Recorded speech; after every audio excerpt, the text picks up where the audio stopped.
What's up guys, welcome back again। तो पिछले episode में हमने देखा कि कुलदीप रिक्शा चलाने का काम करता है और तभी वह एक लड़की प्रेरणा से मिलता है। प्रेरणा कुलदीप को उम्मीद देती है कि अगर तुम चाहो तो अपनी किस्मत बदल सकते हो। तो अब आगे हम देख पाते हैं कि कुलदीप जब रिक्शा चलाने का काम कर रहा था तो तब वो एक आईएएस ऑफिसर के घर को देख पाता है जो काफ़ी बड़ा और काफ़ी आलीशान था। कुलदीप घर आकर यह बात अपने राजा भैया को बताता है। तब राजा भैया कहते हैं कि जो नेता वेता होता है वो तो 4-5 साल के लिए राज करते हैं, लेकिन एक आईएएस ऑफिसर पूरी जिंदगी के लिए राज करते हैं। इसके बाद कुलदीप के पास गांव से एक चिट्ठी आती है। यह चिट्ठी कुलदीप की मौसी ने भेजी थी। कुलदीप की मौसी ने कुलदीप के लिए कुछ पैसे भेजे थे ताकि कुलदीप अपनी पढ़ाई कंटिन्यू कर सके। और यह चिट्ठी देखकर कुलदीप के पिता कुलदीप से पूछते हैं कि तूने पढ़ाई करना छोड़ दिया है, तू पढ़ाई क्यों नहीं कर रहा। तब कुलदीप झूठ बोलता है कि मैंने पढ़ाई करना नहीं छोड़ा, लेकिन इसके बाद वह सचमुच में कुलदीप दोबारा से पढ़ाई करने का मन बना लेता है। और दूसरे दिन कुलदीप दोबारा उस लड़की से मिलता है और प्रेरणा से पूछता है कि आप आईएएस ऑफिसर की तैयारी कर रही है ना, तो आईएएस ऑफिसर की तैयारी करने के लिए क्या चाहिए होता है। तब प्रेरणा बताती है कि अगर तुम ग्रेजुएट हो तो तुम इस एग्जाम को दे सकते हो। लेकिन कुलदीप को समझ नहीं आ रहा था कि वो क्या पढ़ाई करे और कैसे करें। तब प्रेरणा कुलदीप से कहती है कि देखो, तुम मेरे पापा से मिलने आओ, वो तुम्हें सही से बता देंगे कि तुम्हें कैसी पढ़ाई करनी चाहिए। अब दूसरी तरफ हम गांव में सानवी को देख पाते हैं। सानवी जो कि अपने घर से घूमने के लिए बाहर जाना चाहती है, लेकिन उसके चाचा जी और उसके पिताजी यानी चौहान सानवी को घर से बाहर नहीं जाने देते। सानवी को घर से बाहर जाने के लिए बिल्कुल मना कर दिया गया था।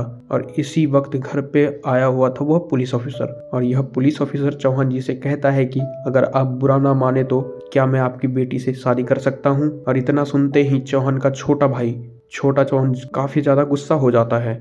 वह पुलिस ऑफिसर से कहता है कि यह 2 कौड़ी का पुलिस वाला हमारे जायदाद के लिए शादी करना चाहता है। लेकिन अब चौहान जी पुलिस वाले से पूछते हैं कि बताइए, आप हमारी बेटी से शादी क्यों करना चाहते हो। तब यह पुलिस वाला कहता है कि देखिए, मैं उम्र में बड़ा हूँ, लेकिन फिर भी सानवी जी के तेवर मुझे बहुत पसंद है और मैं उससे प्यार करने लगा हूँ। और रही बात पैसे की, तो मेरे खानदान के पास बहुत पैसा है, हमारे पास बहुत सारी जमीन है और हम काफी अच्छे खानदान से बिलोंग करते हैं। अब इतना सुनने के बाद चौहान जी सानवी की शादी इस पुलिस वाले से तय कर देते हैं। उधर दूसरी ओर कुलदीप दोबारा प्रेरणा से मिलने के लिए जाता है और प्रेरणा कुलदीप को अपने पापा के पास लेके जाती है। प्रेरणा के पापा एक कोचिंग सेंटर चलाते हैं, तो वह प्रेरणा के पापा कुलदीप के रिजल्ट को देखते हैं जो कि बचपन से ही टॉप करता आया था। अब प्रेरणा के पापा कुलदीप से कहता है कि देखो, मैं तुम्हारा एक टेस्ट लूंगा और अगर तुम टेस्ट में पास हो जाओगे तो एग्जाम के लिए मैं तुम्हें अच्छे से गाइड करूंगा और मेरे कोचिंग सेंटर में तुम पढ़ाई कर सकते हो, वो भी आधी फीस में। यह बात सुनकर कुलदीप काफी ज्यादा खुश हो जाता है और अब कुलदीप दोबारा से मन लगाकर पढ़ाई करता है। और प्रेरणा अब कुलदीप की दोस्त बन चुकी थी जो कुलदीप की पढ़ाई में मदद कर रही थी। अब दोबारा से गाँव में हम पुलिस ऑफिसर को देख पाते हैं जिसके पास सानवी आती है और सानवी यहाँ पुलिस वाले से कहती है कि तुम मुझसे शादी क्यों करना चाहते हो। पुलिस वाला कहता है कि मुझे आपके तेवर बहुत पसंद है और मैं आपसे प्यार करने लगा हूँ। लेकिन सानवी कहती है कि तुम मुझसे शादी करके पछताओगे। लेकिन फिर भी पुलिस वाला कहता है कि जो भी हो, अब तो मैं आपसे ही शादी करूंगा। अब यहाँ शहर में यूपीएस की प्रीलिम्स का रिजल्ट आ चुका था, जहाँ पर लिस्ट में कुलदीप का नाम था लेकिन प्रेरणा का नहीं था। यानी कुलदीप तो पास हो गया था लेकिन प्रेरणा नहीं हो पाई थी। लेकिन प्रेरणा फिर भी खुश थी क्योंकि कुलदीप क्वालिफाई कर चुका था। और साथ ही कुलदीप के माता पिता भी बहुत खुश हो जाते हैं और कुलदीप के पिता कुलदीप को और ज़्यादा अच्छे से पढ़ाई करने के लिए कहते हैं। लेकिन इसके बाद कुलदीप को उसके गांव वाले दोस्त का कॉल आता है। यह दोस्त कुलदीप को बताता है कि सानवी की शादी होने वाली है और इतना सुनते ही कुलदीप दोबारा से दुखी हो जाता है और वह बस पकड़ के दोबारा से अपने गाँव पहुँच जाता है जहाँ पर मंदिर में सानवी की शादी की तैयारी चल रही थी।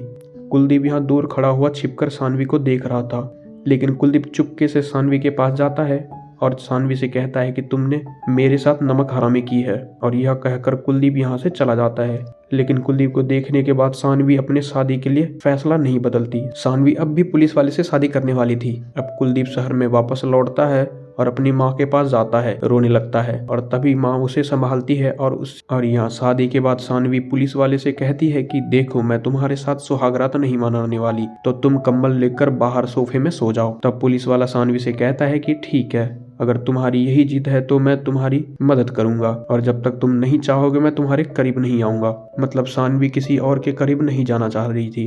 और दूसरी तरफ कुलदीप अपने दोस्त प्रेरणा को अपने रिलेशनशिप के बारे में बता रहा था। तब प्रेरणा कुलदीप से कहती है कि तुम उस लड़की को याद करते हुए और गुस्से में आकर पढ़ाई करो, तब तुम डेफिनेटली एग्ज़ाम क्लियर कर लोगे।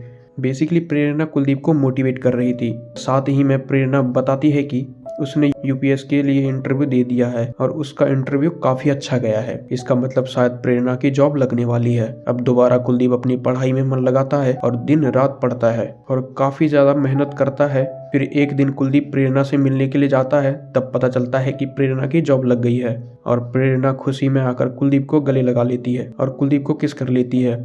लेकिन कुलदीप प्रेरणा को धक्का देता है। दरअसल कुलदीप अभी भी सानवी को भूल नहीं पाया था। अब दोबारा से किसी और को वो अपने करीब नहीं आने देना चाह रहा था। तो कुलदीप यहाँ प्रेरणा को समझाता है कि देखो, तुमने मेरी बहुत मदद की है और मैं अपनी ये दोस्ती खराब नहीं करना चाहता। प्रेरणा समझ जाती है और कहती है कि ठीक है, कोई बात नहीं। फिर प्रेरणा जॉब करने के लिए बाहर चली जाती है और साथ ही में कुलदीप का मेंस का रिजल्ट आ चुका था और मेंस एग्जाम में भी वो पास कर चुका था। अब वह तुरंत दोबारा से प्रेरणा को कॉल करता है और यह खुशखबरी देता है कि वो प्रीलिम्स भी क्लियर कर चुका है। अब प्रेरणा कुलदीप से कहती है कि ठीक है, अब तुम इंटरव्यू की तैयारी करो। तो अब कुलदीप इंटरव्यू की तैयारी करने लगता है, लेकिन तभी उसके घर की लाइट चली जाती है। ऐसे में वो किसी दूसरे के घर के बाहर की लाइट के नीचे पढ़ाई कर रहा था। तभी उस घर का मालिक बाहर आकर कुलदीप को देखता है और कुलदीप को डांटने लगता है। बट कुलदीप समझाता है कि वो यूपीएससी के लिए इंटरव्यू की तैयारी कर रहा है।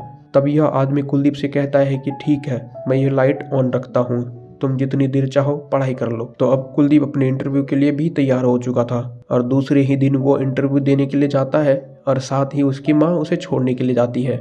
लेकिन रास्ते में कुलदीप की माँ का एक्सीडेंट हो जाता है और कुलदीप और उसके भैया फटाफट कुलदीप की माँ को हॉस्पिटल लेकर जाते हैं। यहाँ पे कुलदीप के भैया कुलदीप को समझाते हैं कि देखो, तुम यहाँ पर रहोगे तो इंटरव्यू देने के लिए नहीं जा पाओगे, यहाँ से सब कुछ मैं संभाल लूंगा। तो कुलदीप अपने माँ को छोड़कर इंटरव्यू देने के लिए जाता है। तो कुलदीप इंटरव्यू में आकर अपनी स्टोरी बताता है और सारे क्वेश्चन के आंसर सही देता है। कुलदीप की स्ट्रगल स्टोरी भी काफी अच्छी लगती है और कुलदीप ने सारे क्वेश्चन के आंसर काफी सही दिए थे। तो ऐसे में लग रहा था कि शायद कुलदीप का इंटरव्यू भी क्लियर हो जाएगा, मतलब वह इंटरव्यू भी पास हो जाएगा। लेकिन अब यहाँ से निकलने के बाद तुरंत कुलदीप अपने माँ को देखने हॉस्पिटल जाता है। लेकिन पता चलता है कि कुलदीप की माँ अब कोमा में जा चुकी है। अब क्या कहे, कुलदीप की किस्मत अच्छी है या फिर बुरी, जो भी हो अगले पार्ट में शायद हमें यह कहानी खत्म होने वाली है। तो तब तक के लिए वीडियो को लाइक शेयर करें और चैनल को सब्सक्राइब करना मत भूलें।